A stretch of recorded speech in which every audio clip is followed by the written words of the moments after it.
Welcome back, everyone. We have another exciting episode of the Joseph Carlson Show, and this time it's centered around an investor named Terry Smith. If you're a listener of the Joseph Carlson Show, you've heard of Terry Smith before, but if you're new, Terry Smith is a great investor. Not only is he a great investor, but I think he's overall just a cool guy. He's someone that's outspoken. He really speaks his mind on any topic. He's beat the market since the inception of his fund in 2010. He has an investing strategy that's both rational, focuses strongly on risk-adjusted returns, doesn't try to time the market, and overall, I just think he's a very sensible, well-adjusted investor that will likely beat the market for a long period of time. He categorizes his strategy into 3 parts: buying good companies, not overpaying, and then doing nothing. Now, the strategy is a little bit more complex when you dive into it, but that's the 3 basic pillars. One thing that you may not know about Terry Smith, unless you've read about him, is that he's incredibly competitive. This guy is competitive. He likes to win. He likes to come in first place. And you can see that with how he conducts himself. And he's also very outspoken, and I would say even ruthless when he finds incompetence in companies that he's investing in, companies in the market, or incompetent management teams. In his latest investor letter, he is ruthless. He calls out companies directly. He calls out management teams directly. He calls them out for poor management. He calls them out for deceptive accounting practices. And he even calls them out for virtue signaling. The letter is an outright tongue lashing for these companies. I think there's a good chance that some executives will be fired as a result of this shareholder letter. And that would not be the first time that Terry Smith has gotten executives fired. He also dives into a topic that I've spent some time thinking about, that I've made episode after episode about, the topic of stock-based compensation. Now, there's nothing wrong with stock-based compensation in and of itself, but the problem is how these companies account for stock-based compensation in many cases is highly deceptive. And now, after making multiple videos on the subject, we have Terry Smith weighing in, and he does so in his manner of being extremely detailed and straightforward. So Terry Smith has a lot to say in this letter, and he says a lot. This is going to be an exciting episode. It's jam-packed with information. We have a lot to get to, so let's go ahead and jump right in. Now, part of the reason I like Terry Smith is because he views investing very similar to the way I do. Not the same, but Terry Smith is one of those investors that I do give some inspiration, and I get some thoughts from him on investing in different potential companies. When I'm looking at my portfolio, I'm always concerned with buying companies that have high returns, companies that can reinvest back into their business and get very high returns as a result. These are high quality companies. And this is specifically what Terry Smith looks at. Companies that you can buy into, hitch your wagon to, and year after year after year, they'll produce tremendous economics for the investor. They'll be able to pay dividends. They'll be able to do buybacks. They'll be able to reinvest at high rates of return. And they also have incredibly low downside risk. These are the type of companies I'm looking for. I call them compounders. Terry Smith calls them good companies. So even though I don't mirror his portfolio and I don't invest in all the companies he does, I will look at his 13F filings and see what he's doing. Try to keep track of it. Because when Terry Smith buys a company, it's already gone through an extensive screening process. So I know that he's already looked at some things with a company, and that can spark some ideas for future research. Now, we have his portfolio here, and he has made changes to it. And that's what he talks about in his latest letter. Dear fellow investor, this is the 13th annual letter from Fundsmith Equities Fund. Our fund's performance in 2022 will give credence to those who suffer from triskaidekaphobia. Now, I didn't know what this word was. I didn't know what it meant. I looked it up and it means a fear of the number 13, which makes sense there. But to start off, he goes over the performance of the fund. The table below shows the performance figures for the last calendar year and the cumulative and annualized performance since inception on November 1st, 2010, and various comparators. We have the total percent return of Fundsmith's equity fund. It underperformed its benchmark index last year. The benchmark, which he compares to, was down 7.8%. He was down 13.8%. He did go through a period of underperformance. Now, the annualized performance and cumulative performance is much better. He's made about double the gains of his benchmark index. So overall, since the start, he's doing well, but last year was not a great year. And he addresses underperforming last year. Whilst a period of underperformance against the index is never welcome, it is nonetheless inevitable. We have consistently warned that no investment strategy will outperform in every reporting and every type of market condition. So he says, as much as we may not like it, we can expect some periods of underperformance, which is entirely reasonable. Underperforming the MSCI World Index is one issue. Registering a fall in value is another. In 2022, unless you restricted your equity investments to the energy sector, you were almost certainly to have experienced a drop in value. If we look at this performance chart of the different sectors in 2022, energy is the only sector that in aggregate went up, and it went up a lot, 59%. So Berkshire, with their huge, massive energy holdings, did well in 2022, but everyone else that has exposure to all these other industries probably lost money. For most investors, I would say 99% of investors, they lost money in 2022. Utilities was down, consumer staples was down, healthcare, industrials, materials, bank, software and services, real estate was down, except for Vici. Shout out to Vici there, it was up 12%. Consumer discretionary, communication services, all of that was down. So basically, don't feel too bad if you lost money in 2022. That's the way the market works. Now, this next part of this letter, he gives a history lesson, and it's like 5 pages long. I'm not going to go over all of this, but you can read the letter if you're interested in the long history lesson on interest rates, because it does explain his fund's performance. I would summarize this history lesson in this one paragraph. He says it is inevitable that when interest rates rise, as they have now, to combat inflation, longer dated bonds fall more than shorter dated bonds. And so it is with equities, with more highly rated shares, meaning higher multiple companies, which are discounting earnings or cash flows further into the future. Highly rated companies suffer more in a downturn than lowly rated ones or so-called value stocks. Now, he doesn't entirely blame interest rates. He also notes that Meta had some big problems with competition, with the Apple changes, and with them going all in on the metaverse that spooked investors. So he brings up other things. He's not making excuses, but he does note that longer duration assets, which are highly rated companies, they do get affected more in downturns than value stocks, which have their cash flows coming to you almost immediately. And then right off the bat, Terry Smith starts to dig in to individual companies. He first starts off with PayPal, saying that PayPal seems intent on snatching defeat from the jaws of victory. It has taken a leading position in online payments and parlayed that into lamentable share price performance. The elements of this would appear to be a disregard for engagement with customers newly acquired during the pandemic and no obvious attention to or control of costs. So he's pointing out 2 things there for PayPal. But he doesn't end there. He continues on and even intensifies his criticisms towards PayPal. This is hardly surprising, given the attention devoted to pursuing some clearly overpriced acquisitions. That is what happens when management starts to conclude that investments do not need to earn an adequate return. And this line, I think, is spot on. This is a huge problem right now. Companies doing merger and acquisition after merger and acquisition and doing it at horrible prices, horrible rates of return. I just did an entire episode on my other channel going over Disney's acquisition of Fox and how overpriced that was. So this is something that's a problem with more than just PayPal. If one word could be used to describe last year's winners, it would be defensive. Out of his biggest winners last year, 2 are fast-moving consumer goods companies, and 1 is a drug company. So interest rates did play a part in the valuation collapse of a lot of companies. The higher valued ones got further discounted as interest rates went up, but he notes that that's not the only thing going on. There's a lot of shifting economics here. The cyclicality of tech spending and online advertising is probably about to become evident as the economy slows and maybe falls into a recession. It may be greater than in the past simply because tech spending has become a much larger portion of the overall corporate and personal spending.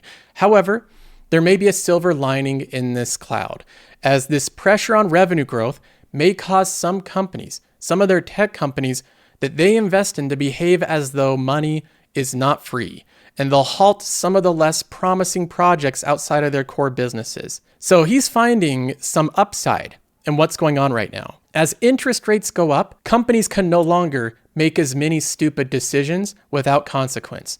So it's actually forcing companies to become more prudent and well managed by them having a cost attached to capital. And this is something that I really do enjoy. I like the investing environment today more than I did 2 years ago. 2 years ago, Bad companies were going up in stock price for no apparent reason other than dreams by investors. Companies were not being accurately priced. And now we're getting to an environment where companies are actually being priced based on their current cash flows and realistic assumptions about the future. Gains from companies is going to be much harder earned in today's environment. And that is something that I think is better for the economy. He names 3 companies that are actually adapting to this new environment. Alphabet, which I've noted many times, has a bloated corporate structure, a lot of overpaid employees, a lot of bloat. They also have a huge money-losing other bets. He notes that lightning does not strike twice. Alphabet struck lightning with their search business, and that's unlikely to be replicated, no matter how much money they throw at it. Amazon, they're also cost-cutting. It's already withdrawn from its food delivery and technical education in India, and it has highly successful e-commerce and cloud computing business on which to focus. And then we have Meta. Meta's stock price would have been fine if it didn't torpedo itself by focusing so intently on the metaverse. They say without the spend on the metaverse, they would own a leading communication and digital advertising business on a single-figure PE ratio. So you get the best of both worlds. A high-quality company at a low valuation. This brings back to their strategy of buying good companies, not overpaying, and doing nothing. And this is where they go through each leg of this strategy. One of my favorite things in Terry Smith's updates is this look-through portfolio. And what they basically do is they take all of these metrics, like the returns on capital employed, gross margins, and they combine it into one company. So you could see their entire portfolio mushed together into one company, and then you get an overall idea of how powerful a company it is if it was a single company.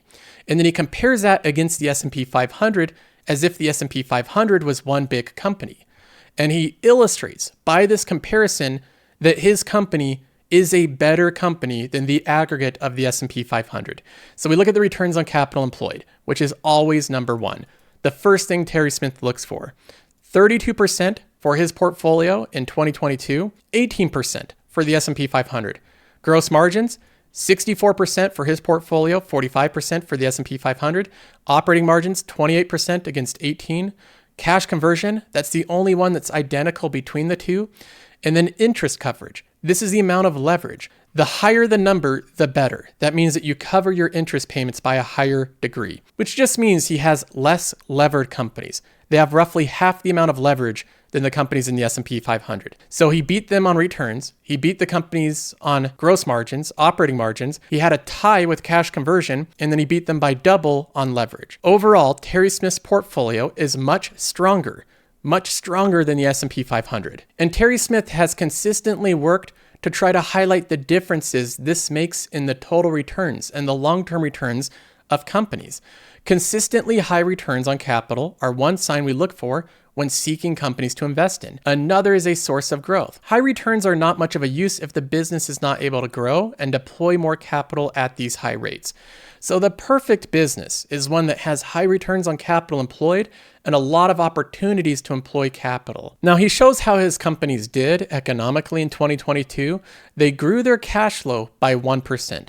So barely any growth. He didn't have much growth in cash flow. They barely edged up 1%. But if we compare that against the index had the cash flows fall by 4% last year. So the S&P 500 cash flows went down, his cash flows went up.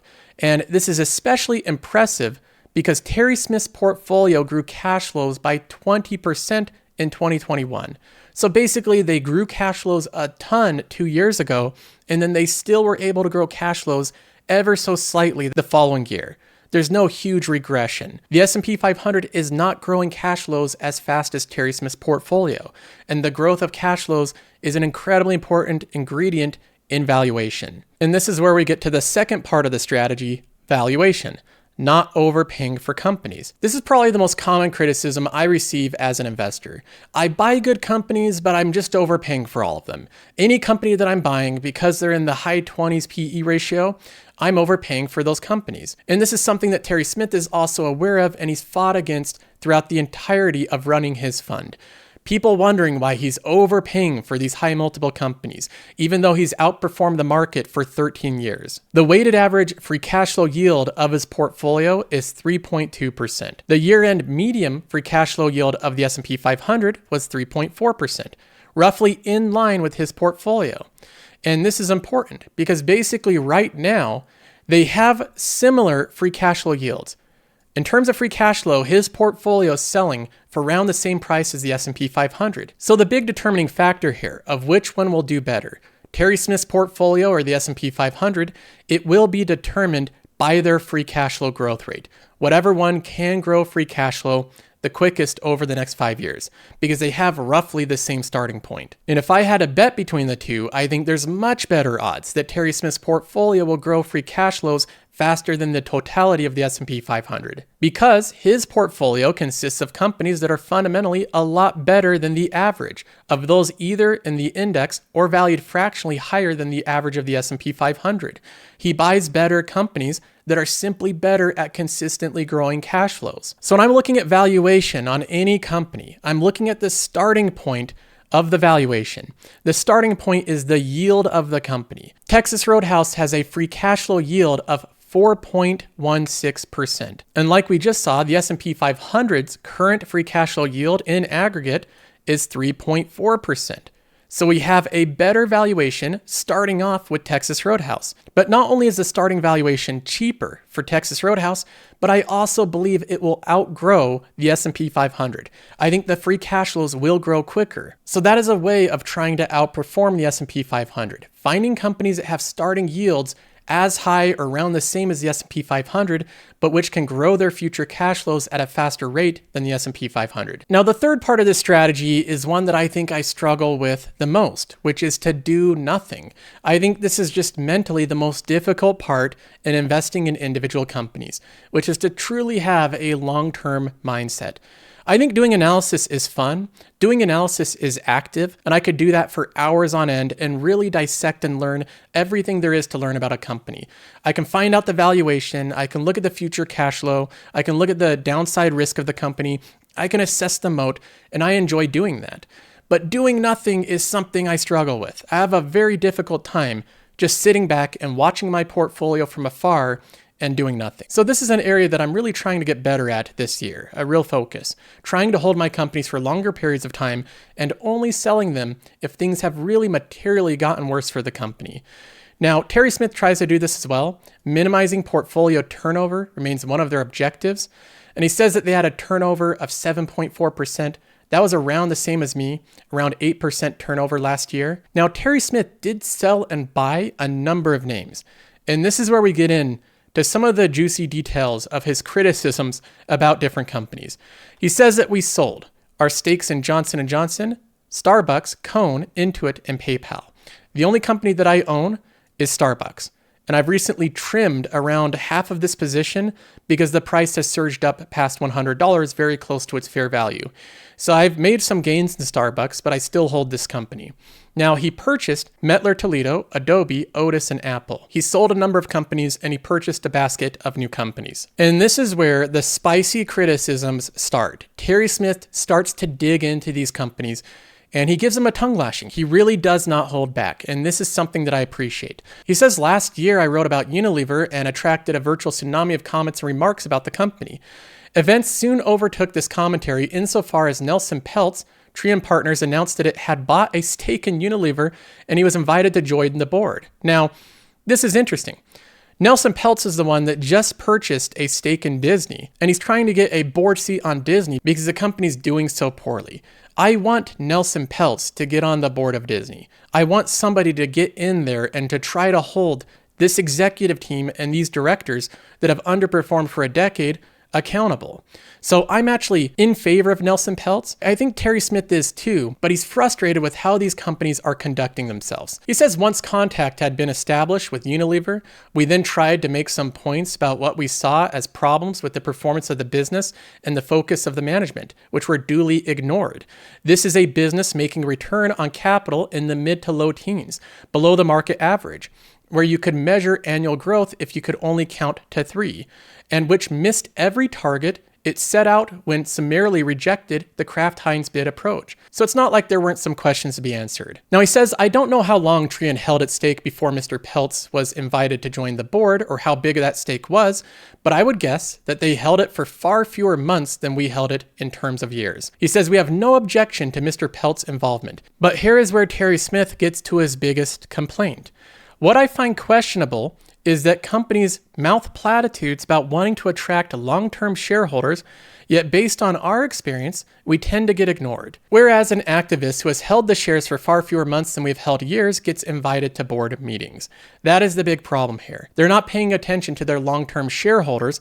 They only pay attention to activists because activists muscle their way into companies.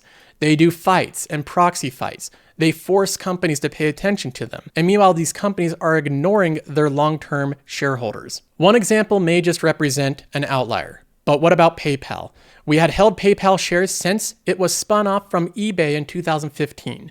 We tried to engage with PayPal as we identified, seemingly long before the management, that their lack of engagement with new customers was a problem, as was cost control, and that their acquisitions were value destroying.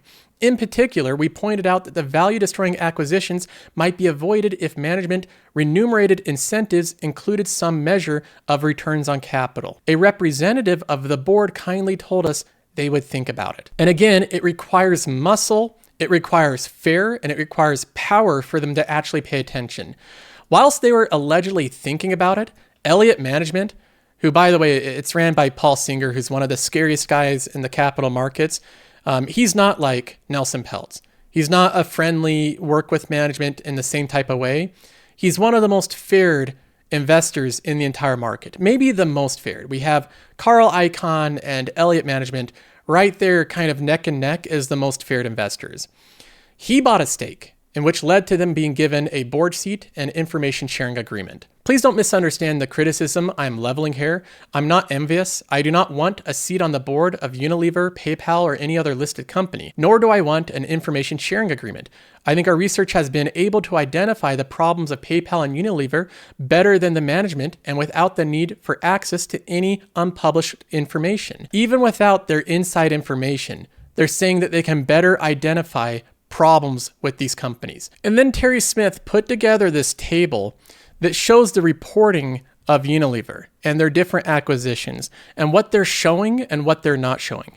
For example, off to the right here, we have all these different products that they've purchased over time. And the check mark means that they're including the performance of these new companies they've purchased. The X means that they've decided to not leave that in the earnings reports. Over time, this company's leaving out more and more products. Terry Smith is saying basically the only reason a company would do this and not give investors insight to what's going on is because the acquisitions they're doing are not giving good returns. So over time, this company is becoming less and less transparent. Now, Terry Smith has been calling out these companies for a number of years, their business practices, acquisitions, and of course, he's getting a lot of people that agree with him, but also a lot of pushback. He says amongst the outpouring of comments last year were a number of apologists for Unilever who are at the pains to point out that the Elements brand has been growing revenues well and that this was proof that, quote, purpose works. Of course, there is no control for that experiment.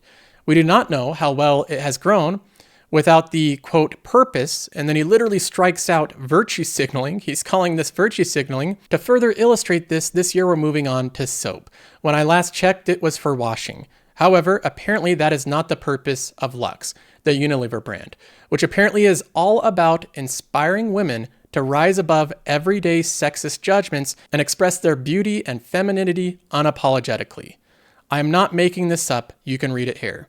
We go to the Lux brand's website, and that is the top statement there. This brand of soap inspires women above sexist judgments and to express their beauty and femininity unapologetically. Keep in mind, this is soap. I will leave you to draw your own conclusions about the utility of this. Now moving on, we have what I think is the most important topic in this entire presentation, is share-based compensation, and especially its removal from the non-GAAP, generally accepted accounting principles, profit figures. So share-based compensation is stock-based compensation. This is something that I've talked about routinely on my channel to help investors understand this and how it works with companies and how in many cases it misrepresents the earnings potential and the true profitability and the true cash flows of a company. Share-based compensation has become an increasingly prominent part of some companies' expenses in recent years, especially among companies in the technology sector. Share-based compensation expense expressed as a percentage of the revenue has gone from 2.2% in 2011 to 4.1% in 2021. So over that 10-year period, the percentage of stock-based comp doubled in these companies. This may not seem like much of an increase, but keep in mind that during this period, revenue for this set of companies had almost quintupled on average. So not only is the percentage of stock-based comp to revenue doubling, but also the company's revenues are going up 4 times. And these companies make up a much bigger and bigger percentage of the index. So this is literally a growing issue. And he agrees with me that there's nothing wrong with stock-based compensation. If you get paid that way, I'm not saying you shouldn't get paid that way. What's wrong here is how investors are being misled about their investments. I want to focus on how share-based compensation is accounted for, and more accurately, how it is not accounted for in these companies. And this is where we get to some alarming statistics. Among the 75 companies in the technology sector, 45 of them remove their stock-based compensation from non-GAAP versions of their earnings per share, operating income, or both. In plain English, they remove the amount of their debit for share-based compensation, which boosts their profits. That is about $26 billion of expenses that have been adjusted out in reporting the 2021 profits in their non-GAAP results of these 45 companies. This amounts to an average of $600 million in share-based compensation for each company which is excluded or added back and reaching their non-GAAP earnings. That is massive. These companies aren't only moving this out of the free cash flow statement, but they're literally reporting their non-GAAP earnings and they're not including their stock-based compensation. This makes some companies look dramatically cheaper than they actually are. Now, not only that, but the companies that are participating in this accounting trickery are the ones that have the most stock-based compensation. So the ones that have this as a big problem in their companies, a big expense, they're the ones removing it as an expense, making it look like it's just nothing. It doesn't exist in their profitability. Now, he actually goes on to give an example of specific companies that are participating, and I think it's accounting trickery. I really think the intentions and purposes of companies doing this is to trick investors into believing their companies are more profitable than they really are. And that is where I offer a solution in Qualtrim. With this, you can see the real effects of stock-based compensation. We have the example of Salesforce's free cash flow here. This is what it looks like when not factoring in stock-based compensation. It looks like they're making $5.3 billion in free cash flow. But then you add in the financing expense of paying their employees, and you have $2.78 billion in stock-based comp. So I can clearly and easily see how much free cash flow in excess of stock-based comp this company is making. Without a tool like this, without something that clearly illustrates that, you have no way of knowing how profitable your company is. It looks like it's twice as profitable. And even in the free cash flow yield of the company, Salesforce really doesn't have a true 3.74% free cash flow yield. Because again, stock-based comp pays out roughly half of what their free cash flows are. So the real free cash flow yield is instead around 1.8%. But unless you have a specific tool, like Qualtrim, specific charts that lay this out side by side, most people are being tricked by this. And Terry Smith gives a very specific example of it. He says, take the example of Microsoft and Intuit. Intuit is a company that's tricking investors. Microsoft is a company that's not tricking investors. Microsoft shares are currently being valued at a PE ratio of 25 times the consensus EPS estimates for the fiscal year looking forward into 2023. So basically a 25 forward PE ratio. Meanwhile, Intuit is being valued at 28 times its forward earnings. So we have Microsoft at 25 and Intuit at 28. And a lot of investors would simply just compare these two PE ratios, and that's the relative valuation. You can either buy Microsoft at a 25 or Intuit at a 28. That's where most investors would stop with their valuation. But if you dig into the numbers here, this is highly inaccurate. For example, if you include stock-based compensation, which would make it more of an apples to apples comparison, then you can actually see how Microsoft's valuation stacks up with Intuit's. This would mean that the shares of Intuit would be trading around 43 times. So by including stock-based compensation to show the true profitability of the company, it went from 28 times forward PE to 43 times forward earnings. He says, I think investors and analysts may find a premium of 14% for Intuit over Microsoft to be reasonable. I'm not sure they're fully aware that Intuit shares are actually trading at a premium of 73% if share-based compensation is treated the same manner between the two companies. This is a massive problem in how investors are valuing these companies that have a lot of stock-based compensation. And I've seen investors get burned by this over and over again. It's something that I've been trying to warn about for months. Many investors and analysts, including us, look at the cash flow metrics more than the accrual profits. That's the same way that I'm looking at most of these companies.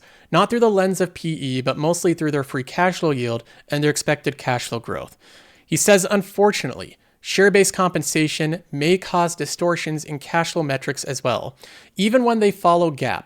Under GAAP, share-based compensation is added back in the cash flow from operating activities, which in turn is used in the computation of the free cash flow. Some researchers and commentators argue that share-based compensation should be reclassified from the operating activities section to the financing activities section of the cash flow statement for analytical purposes. We agree. After all, the decision to fund compensation to employees with shares rather than cash is a financing decision rather than one pertaining to the operations of a company. This is something that I 100% agree with.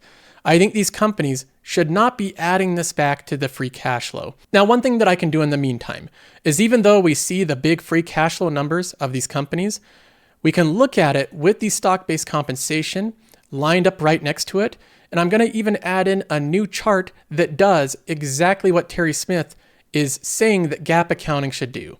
It nets out the difference. We take out the stock-based compensation from the free cash flow. So you see the raw numbers of how much they're actually generating in cash, counting the stock-based compensation as a financing activity. And again, just to illustrate how much of a problem this is and how it creates apples to oranges comparisons, Salesforce has half of their free cash flow eaten up by stock-based compensation. Other companies like S&P Global that also generate a large amount of free cash flow, they have barely any stock-based compensation. So when you're looking at these numbers, depending on the stock-based compensation, you can draw very different conclusions. When this company actually generates $3.5 billion of cash flow, that's really about $3.4 billion of real cash flows. It's much more meaningful. And I've been highlighting the example of Salesforce here. Terry Smith is highlighting the example of Intuit. If we look at their free cash flow statement, we can see the same thing. It looks beautiful, growing free cash flows. I think Intuit's actually a great company. But then we flip over to the stock-based compensation. Stock-based compensation has accounted for $1.3 billion of the free cash flow. So if you net that out, you get a very different valuation, which is exactly what Terry Smith does. If we apply this concept to the case of Intuit, it would imply that the company is not, in fact, trading at a trailing 12-month free cash flow yield of 3.5%. So right now, it looks like the company has a free cash flow yield of 3.5, and he's saying that's simply not the case. If you net out the stock-based compensation, the free cash flow yield goes from 3.5 to 2.2. So different companies are using this to trick investors and make their companies look more profitable than they actually are. And I don't think this is going to change until the GAAP accounting rules are updated. And then finally, after Terry Smith highlights these numerous abuses of stock-based compensation accounting, he signs off for the year. That's his letter for the year. And in summary, like I said from the very start, I viewed this letter overall as just angry. I think he's just upset at a lot of things these companies are doing, not communicating with long-term shareholders, hiding their performance with acquisitions, having bloated cost structures, bloated performance, investing in things with low returns on capital employed, and then doing accounting trickery to make companies appear cheaper than they actually are. There's a lot of abuses, a lot of frustration, a lot of things highlighted in a single letter, and I agree with basically all of it. One of the things I've done with my portfolio over the past year is better understood how the accounting works, how these companies report their profits, so that I can actually get the true numbers. So that's my thoughts for this episode. I hope it was informative and helpful, but that's all for now, and I'll see you in the next one.